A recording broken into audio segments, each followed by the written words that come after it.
धनगर समुदाय को अनुसूचित जाति एसटी श्रेणी में शामिल करने के लिए सकारात्मक कदम उठाए जा रहे हैं, लेकिन आदिवासी समुदाय के संगठन धनगर समुदाय को एसटी श्रेणी में शामिल करने का विरोध कर रहे हैं और एकलव्य आदिवासी युवा संगठन ने धुले जिला कलेक्टर के माध्यम से महाराष्ट्र के मुख्यमंत्री एकनाथ जी शिंदे, उप मुख्यमंत्री अजीत पवार, देवेंद्र फडणवीस की एक बयान भेजा है।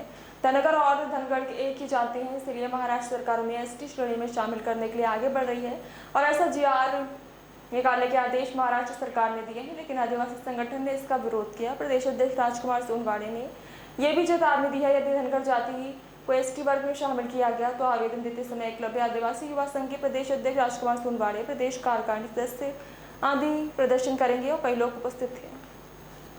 एकलव्य आदिवासी युवा संघटनेतर्फे माननीय जिल्हाधिकारी साहेब यांना आज आम्ही निवेदन देत आहोत।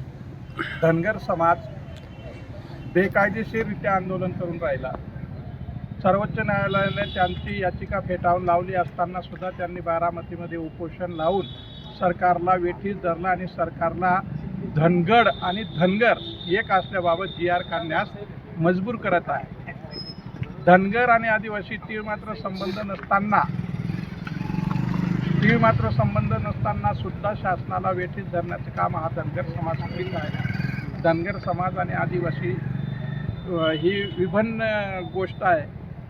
धांगड आणि धनगर या वेगवेगळ्या जाती आहेत, परंतु अनुसूचित जमाती म्हणजे एसटी प्रवर्गामध्ये कसं समाविष्ट होता येईल यासाठी या समाजाने जे आंदोलन चालवलं आहे याचा आम्ही अगोदर निषेध करतो आणि याचा परिणाम सरकारला भोगावा लागेल। जर जीआर काढण्यासाठी सरकारने त्यांना मदत केली किंवा काढण्याचा प्रयत्न केला तर एकलव्य आदिवासी युवा संघटना त्यांना तीव्र विरोध करेल।